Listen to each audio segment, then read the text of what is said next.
The sound of metal scraping against metal yanked me from sleep at 2 in the morning. Not a normal sound. Not a sound you ever want to hear in the dead of night. Someone was picking my front door lock. I sat up in bed, my heart hammering against my ribs like it used to during 5-alarm fires back in my firefighting days. But I was 77 years old now, and the only fires I dealt with were the ones people tried to light under me. I heard my nephew Marcus's voice through the door, loud and urgent, talking to someone. "Just get it open. This is an emergency wellness check. My uncle could be dying in there." Dying. I almost laughed. The only thing dying tonight was whatever shred of respect I still had for that boy. I grabbed my phone from the nightstand and pulled up the app connected to my home security system. The one I had installed 3 months ago. The one Marcus didn't know about. 6 cameras, all recording, all feeding to a cloud server that Marcus and his lawyers would never be able to touch. On the screen, I watched 2 figures at my door. Marcus, in his expensive suit, even at 2 in the morning, always had to look important. Next to him stood a locksmith, working my deadbolt with professional efficiency. I pressed the intercom button. My voice echoed through the speaker mounted above the door. "Marcus, I'm not dying, and you're about to commit breaking and entering on camera." The locksmith jumped. Marcus's face went white in the porch light, then red, furious red. "Uncle Richard, open this door right now. We need to talk about your condition." My condition? That was their new favorite phrase. My condition is fine. My door is locked for a reason. Come back at a reasonable hour, or don't come back at all. I heard his wife Valerie's voice then, shrill and panicked. "Richard, please. We're worried about you. You haven't been answering your phone. We thought something terrible had happened." I had been answering my phone just fine, to everyone except them. "I'm calling the police," I said calmly. "You have 60 seconds to leave my property." Marcus slammed his fist against the door. "You stubborn old man. You can't keep us out forever. We're family." Family. The word tasted like ash in my mouth. I didn't call the police. Not yet. Instead, I called Tom Chen, my business partner of 20 years, the man who had built Phoenix Premier Security with me from the ground up, the man who was currently sleeping in my guest room because 3 months ago I had asked him to move in temporarily. For exactly this reason. "They're here," I said when he answered. "I heard," Tom replied. "I could hear him moving in the next room." "Want me to handle it?" "Not yet. Let's see how far they're willing to go." The locksmith got my door open. I heard the click of the deadbolt sliding back. The door swung inward. Marcus stepped into my house like he owned it. Valerie followed, her heels clicking on my hardwood floors. Behind them, the locksmith hesitated at the threshold. "You can go," Marcus told him, pulling out his wallet. "I'll handle it from here." The locksmith took the money and left quickly. Smart man. I walked out of my bedroom and into the living room. Tom stood in the hallway behind me, arms crossed, 6 feet 2 inches of solid muscle and absolute loyalty. Marcus froze when he saw Tom. "What is he doing here?" Valerie demanded. "Tom lives here now," I said. "Has for 3 months. Funny how you didn't know that, considering how much you claim to care about my well-being." Marcus's jaw clenched. "Uncle Richard, we need to talk. Privately. Anything you need to say to me, you can say in front of Tom. This is family business. Tom is more family to me than you've been in the last year." Valerie stepped forward, her voice dripping with fake concern. "Richard, sweetheart, we know you've been confused lately," the doctor said. "What doctor?" I interrupted. "I haven't seen a doctor in 6 months. My last checkup was perfect. Blood pressure, cholesterol, cognitive function, all normal for a man my age." She blinked, caught off guard. "Dr. Pemberton said," I've never heard of a Dr. Pemberton in my life. Marcus and Valerie exchanged a look. A quick, panicked look that told me everything I needed to know. "You paid someone to write a fake medical report," I said. "Not a question. A statement of fact." "That's insane," Marcus said. "Why would we do that?" "Because you want my company. You want my house. You want everything I've built, and the fastest way to get it is to have me declared incompetent." The silence that followed was thick enough to cut with a knife. "My name is Richard Donovan. I was born in a small town in Iowa where the winters were brutal and the people were tougher. I came to Phoenix when I was 23, fresh out of the Marines, looking for a place where the sun would warm the cold I had carried with me from childhood. I became a firefighter, spent 25 years running into burning buildings while everyone else ran out, saved 37 lives, lost count of how many fires I put out, retired with honors, a pension, and a dream. The dream was Phoenix Premier Security. Tom and I started it in my garage with one used van and a prayer. We installed alarm systems, did security consultations, trained business owners on fire safety. Nothing glamorous, but honest work. Work that mattered. 20 years later, we had 40 employees, 12 vehicles, contracts with half the businesses in Phoenix, an annual revenue of $8 million. Not bad for two guys who started with nothing but determination and a handshake agreement. I never married, never had kids of my own, but when my younger brother Daniel died in a car accident 15 years ago, I took in his son Marcus. The kid was 22, lost, angry at the world. I gave him a home, put him through college, taught him the business, made him vice president of operations when he turned 30. That was my first mistake. Marcus was smart, graduated top of his class in business administration, but he never had the hunger, never understood what it meant to build something from scratch. To him, Phoenix Premier Security was just a ready-made empire that he deserved to inherit. He married Valerie 5 years ago. She was beautiful, ambitious, and had the moral compass of a hungry shark. I tried to like her, I really did, for Marcus's sake, but every time she looked at me, I saw the calculations running behind her eyes. How much was I worth? How long until she could cash in? The problem started about 18 months ago. Marcus began making decisions without consulting Tom or me. He signed a contract with a vendor who turned out to be overcharging us by 30%. When I confronted him, he said I was being paranoid, that I didn't trust the new generation. Then he started missing work, showing up at 11, leaving at 3. When I asked about it, Valerie would call me, sweet as honey, explaining that Marcus was under a lot of stress, that I was being too demanding, that maybe it was time for me to step back and let the younger people run things. 6 months ago, Tom came to me with something he had discovered. Marcus had been creating fake invoices. Not huge amounts, nothing that would trigger an immediate audit. Just 5,000 here, 10,000 there. Over the course of a year, he had siphoned off close to $200,000. When I saw the evidence, I felt like I had been punched in the gut. Not because of the money, though that hurt, but because Marcus was my brother's son, the boy I had raised, the kid I had sacrificed for, and he was stealing from me. I didn't confront him immediately. I wanted to believe there was an explanation. I wanted to be wrong, so I hired a private investigator, a woman named Sarah Martinez, who specialized in corporate fraud. What she uncovered made my blood run cold. Marcus and Valerie had been planning this for over a year. They had been documenting every time I forgot a name, every time I misplaced my keys, every small, normal thing that happens when you get older. They had been building a case that I was senile. They had approached 3 different doctors, trying to get someone to sign off on a dementia diagnosis. 2 refused. The third, a doctor, Gerald Pemberton, who had already been disciplined twice by the medical board, agreed to write a report stating that I showed clear signs of cognitive decline and should not be managing my own affairs. The plan was simple. Get a judge to declare me incompetent. Take control of the company as my legal guardian. Sell Phoenix Premier Security to a national chain that had been making offers for years. Walk away with $4 million each after the sale. I would be put in a nursing home. Tom would be fired. The employees who had been loyal to us for years would lose their jobs when the new owners streamlined operations. All of it would be legal.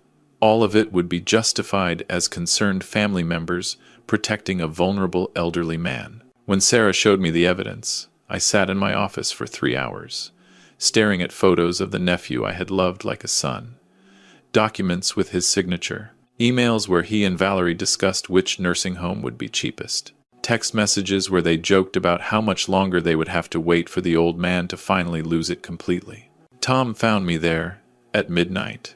"You okay?" he asked. "No," I said, But I'm going to be. What do you want to do? I want to fight. We spent the next 3 months preparing. I moved Tom into my guest room so I would never be alone, so there would always be a witness to my mental state. I installed security cameras everywhere. I documented every aspect of my life. I took cognitive tests from 3 independent neurologists. All came back the same. Perfectly normal brain function for a 77-year-old man.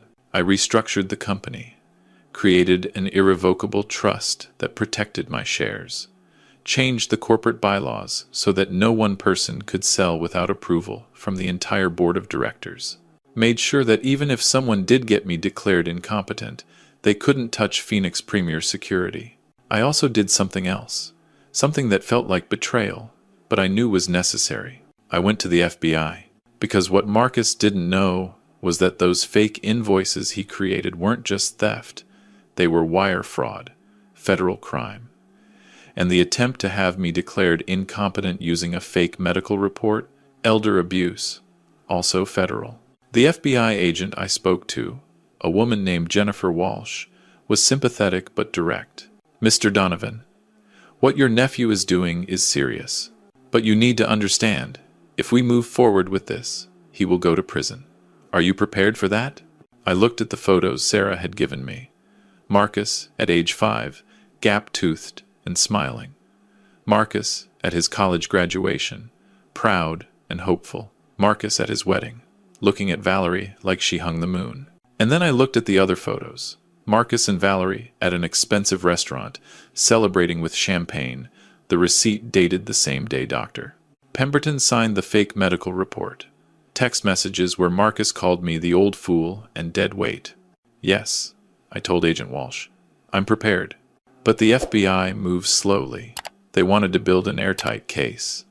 They needed more evidence, more time. Which is why, tonight, when Marcus and Valerie broke into my house, I was ready. You need to leave, I said, standing in my living room. Tom behind me, my phone recording everything. Now, Marcus laughed. A bitter, ugly sound. Or what? You'll call the cops? Tell them your nephew is worried about you? They'll take one look at your age and start asking questions. Questions I'll answer perfectly well, I said. Unlike you, who just committed breaking and entering. Valerie pulled out her phone. We're calling Dr. Pemberton right now. He'll explain to the police that you're a danger to yourself. Dr. Pemberton's medical license was suspended 2 days ago, I said calmly. The Arizona Medical Board found evidence of multiple fraudulent reports, including the one he wrote about me. The color drained from Valerie's face. How did you? Marcus started. I reported him. With evidence. Signed statements from the 2 doctors you approached before him who refused to lie. Recordings of your phone calls. Everything. Marcus took a step toward me. Tom moved forward, putting himself between us. Easy, Tom said quietly. You don't want to add assault to tonight's charges. Charges? Valerie's voice cracked. What charges? Breaking and entering. Elder abuse. Fraud. Wire fraud. The FBI has been investigating you for 3 months, Marcus. They have everything. The room went silent, except for the hum of the air conditioning. Marcus stared at me like he had never seen me before. You're bluffing. I pulled up an email on my phone and showed it to him. It was from Agent Walsh, dated earlier today, confirming that federal charges would be filed within the week. His hands started shaking. Uncle Richard, please. His voice changed, became the voice of the scared little boy I had taken in 15 years ago. I didn't mean for it to go this far. Valerie, she... Don't you dare, Valerie hissed. Don't you dare put this on me. She said we deserved the money, Marcus continued, ignoring her. That you were old and wouldn't need it much longer anyway. That we were doing you a favor by taking over before you made mistakes that would ruin everything. I built that company, I said. Every client, every employee, every dollar of revenue, I earned it. You were given a position you didn't deserve, and instead of proving yourself worthy, you decided to steal what you couldn't earn. I worked for you for years. You showed up. That's not the same thing as working. Marcus's face crumpled. For a moment, I saw the nephew I had loved. The kid who used to help me in the garage, who called me Uncle Rick and looked up to me like I was a hero. Then Valerie grabbed his arm. "We're leaving. Don't say another word." "Smart advice," Tom said. "Lawyer up." They left. Marcus looked back once, his face a mixture of anger and fear and something that might have been regret. Then they were gone. Tom locked the door behind them and turned to me. "You okay?" "No, but I will be." I didn't sleep that night. I sat in my office looking at old photos. Marcus learning to ride a bike. Marcus at his first job interview, wearing a suit I had bought him. Marcus shaking hands with our first major client. At what point had love turned into entitlement? At what point had family become a transaction? I didn't have answers, only grief. The FBI arrested Marcus and Valerie 3 days later. The charges were extensive: wire fraud for the fake invoices, elder abuse for the attempted guardianship scheme, conspiracy. The list went on. Valerie's lawyer immediately tried to make a deal. She gave up everything, testified that the entire plan was Marcus's idea, claimed she had been manipulated. The prosecutors didn't buy it, but they reduced her charges in exchange for her cooperation. Marcus's lawyer tried a different approach. He leaked the story to the media, painted me as a vengeful old man who couldn't accept that he was aging, who was punishing his nephew for trying to help. The headlines were brutal. Phoenix businessman has own nephew arrested. Family feud turns criminal. Is Richard Donovan too old to run his company? Security mogul's mental state questioned after bizarre accusations against family. I stopped reading after the third article, but Tom didn't. He collected every piece of coverage. And when the prosecutor's office released the evidence, including the recordings of Marcus and Valerie discussing the scheme, including Dr. Pemberton's confession, including the fraudulent invoices, the narrative changed. Suddenly, I was the victim. The elderly man who had been almost stolen from by greedy relatives. The sharp-minded businessman who had outmaneuvered his betrayers. The articles that came after were better, but they still hurt, because they all asked the same question. How could a nephew do this to the uncle who raised him? I didn't have an answer that satisfied anyone, including myself. The legal process took 8 months. Marcus and Valerie both pleaded guilty.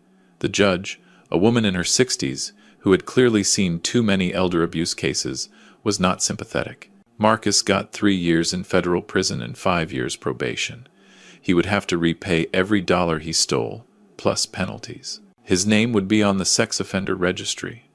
He would never work in the security industry again. Valerie got 18 months and 3 years probation. They were divorced before her sentencing hearing. I sat in the courtroom and listened to the judge read the sentences.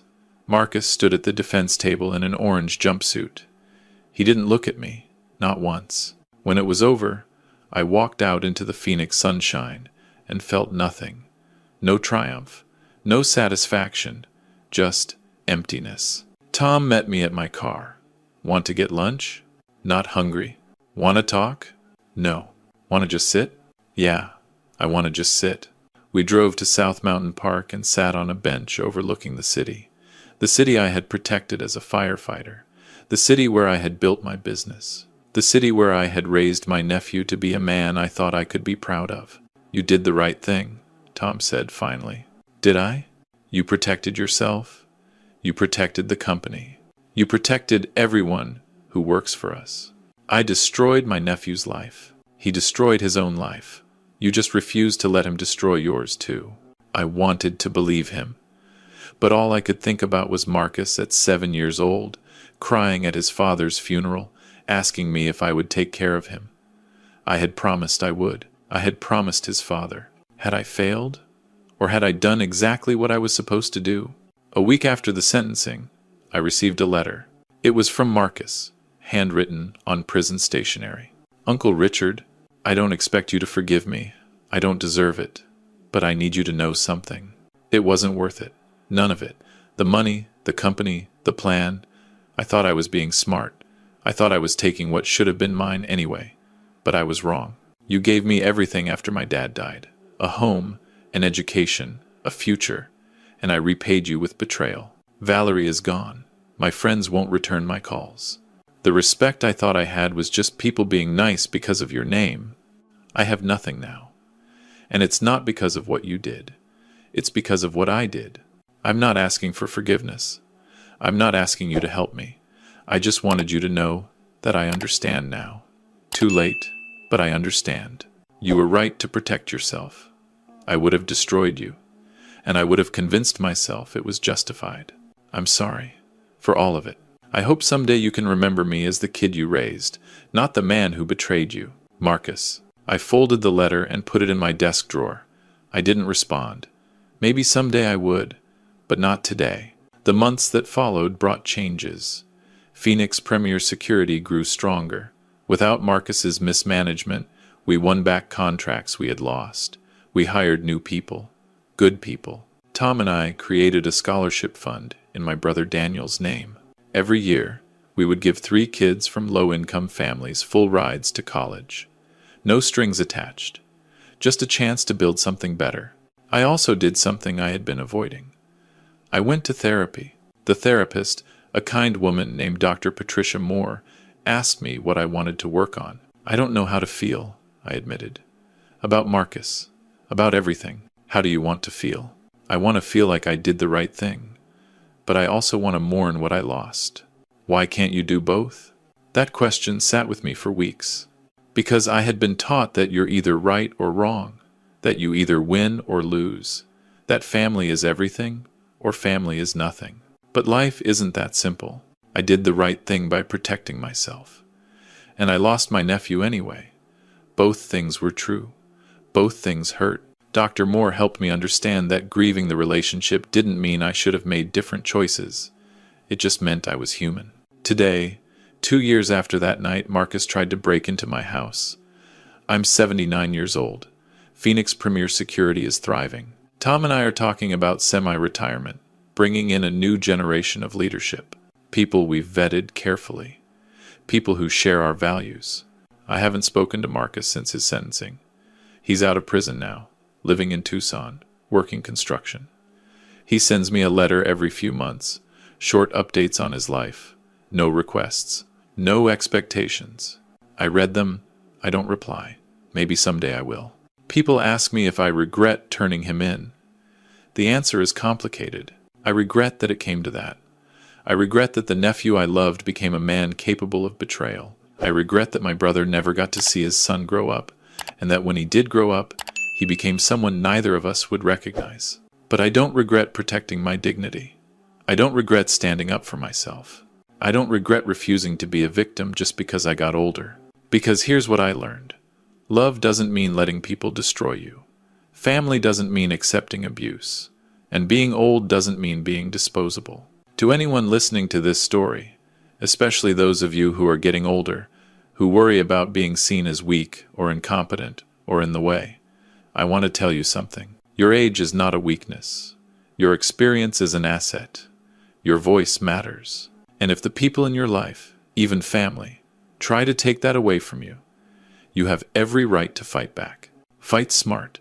Gather evidence. Protect yourself legally. Don't let shame or guilt or the idea of keeping the peace stop you from defending what's yours. I spent 25 years running into burning buildings. I saved lives because I refused to be afraid of the fire.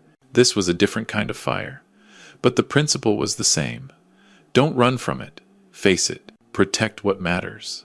My name is Richard Donovan. I'm 79 years old. I built a company from nothing.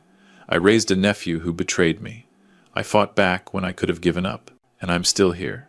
Still standing. Still with my dignity intact. That's all any of us can ask for. To face the fire and come out the other side still ourselves. Thank you for listening. And remember, no matter how old you get, no matter what anyone tells you, you have the right to defend your life, your work, and your dignity. Because those things are yours.